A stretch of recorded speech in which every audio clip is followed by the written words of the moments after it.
Hello， 大家好，我们是草泥泥汉堡，今天为大家带来瑞克摩蒂的官方漫画第5卷。夏令营的夜晚，在所有人都熟睡后，一个身影悄悄从宿舍来到森林。他以为不会有人发现自己，谁知道刚出来就被老瑞逮个正着。嘿，莫蒂，你去干嘛？见小莫鬼鬼祟祟的样子，老瑞知道这小崽子8成又要去半夜幽会去了。而小莫没想到，虽然自己每年都来这个夏令营，但老爷从来都不跟他聊这个话题，如今居然亲自现身。对此，老瑞回答：哈哈，因为我是你此次夏令营的新督导啊。第2天，夏令营仍在继续，在一片音乐声中，孩子们辛苦劳作，嬉戏玩闹，甚至还有2个在野外探讨战争。一段欢快乐响起，小莫却很好奇，这音乐是从哪里蹦出来的，惹得昨晚的女主角小黑妹很不高兴。她对小莫说：别给我换话题，老实交代，昨晚你为啥没来？莫蒂头疼欲裂，该死，这声音好像是从我脑袋里传出来的。小黑妹听后更认为他是在找借口，立马拔腿就走。好在小莫及时拉住他，向他解释，昨晚之所以没有去赴约，是由于被新督导老瑞逮住了。但女人嘛，总是会故意曲解你的意思。小黑妹自顾自地认为小莫这浪里小白龙一定是和别的女人鬼混去了，那几个小妖精居然勾引莫蒂这个大情圣。说罢含泪离去。莫蒂，我原本都打算让你进来了的，进到哪里？莫蒂顿时感觉自己错过了本雷打的好机会。一旁的老瑞见此，忍不住说风凉话：哎呦喂，小莫，你好像错过了一发告别本雷打的机会，气得小莫七窍生烟。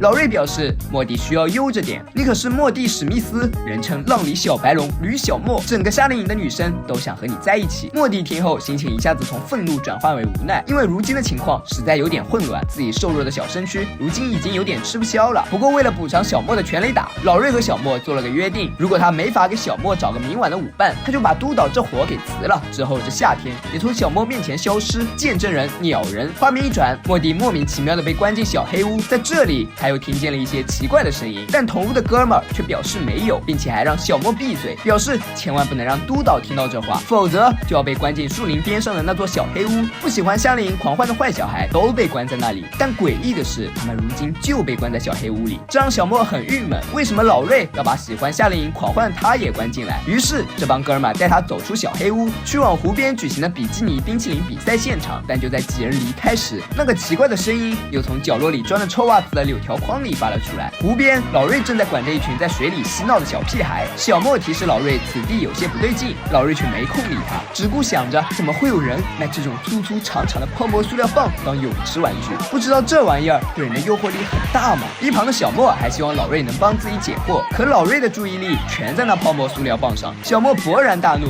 你能听我说点正经事儿吗？老瑞也很生气：水上安全不正经吗？我看你是发了昏。小莫愤愤离去，决定自己去解开谜团，看看到底是谁在发昏。回到宿舍，小莫仍在吐槽瑞克，突然一个声音传来，小莫循声望去，居然是小黑妹。只见她穿着比基尼对小莫说：对不起小莫，我不该约束着你，身为浪里小白龙吕小莫，你应该尽情的驰骋在呼伦贝尔大草原上，没有哪个女人能说你是她的唯一。说着，小黑妹主动出击，小莫蒂欲拒还迎，渐入佳境。可还没等莫蒂上完2垒，亲吻对象渐渐变成了柳条筐，小莫吓得慌忙而逃。他开始认为眼前的一切都不是真的，他正处于一个可怕的幻想中。突然一根针筒飞过，眩晕了莫蒂，一道身影渐渐逼近，赫然是曾出现在数学老师梦境中的恐怖人泰瑞。他将莫蒂带到了小黑屋，并叫醒了莫蒂。小莫一睁眼看见眼前的泰瑞，吓了一大跳。恐怖人泰瑞慌忙安慰莫蒂，并向他解释道：时间不多了，小莫，梦境宇宙危在旦夕，虽然在小黑屋里他们的灵能侦测不到我们，但这地方撑不了多久。在外边的多重宇宙中，有个位面上的科学家研制出了把梦境转换为能量的方法。不过由于梦境也和其他资源一样会枯竭，而经过长年累月，太多的梦境被偷梦的人窃走，以至于梦境宇宙本身开始崩溃瓦解。为了解救梦境宇宙，泰瑞用一个大的无法抗拒的梦，把偷梦人引进了小莫的梦里，这也是他弄晕小莫，把他带到小黑屋的原因。现在小莫得带上泰瑞恐怖力量的来源帽子，戴上它，小莫便是死亡的化身。接着小莫要为了梦境宇宙完成自己生来的使命，也就是毫不留情斩草除根，解决掉外面那群偷梦外星人。小莫有些为难，最终还是做出了决定。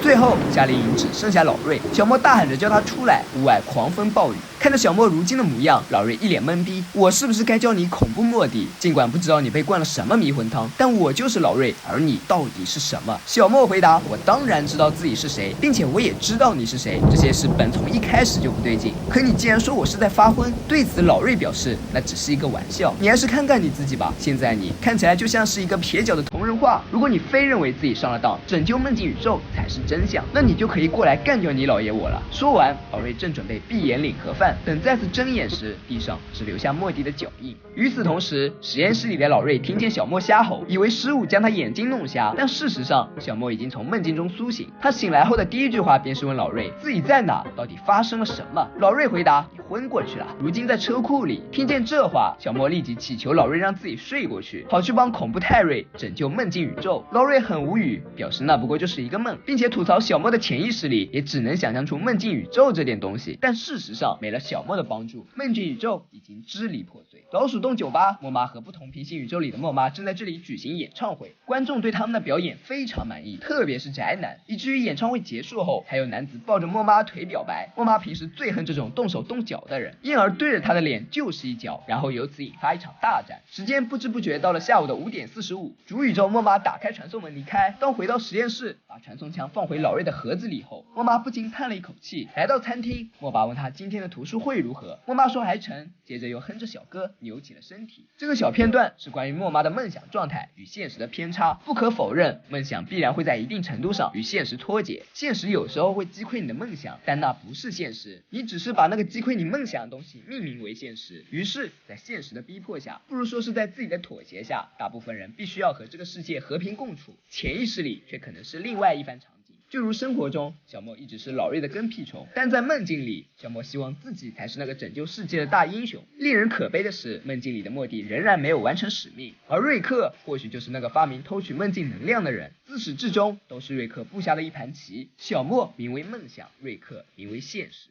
本期视频就到这里了，喜欢的小伙伴别忘点赞、评论、加关注，咱们下次再见，拜拜。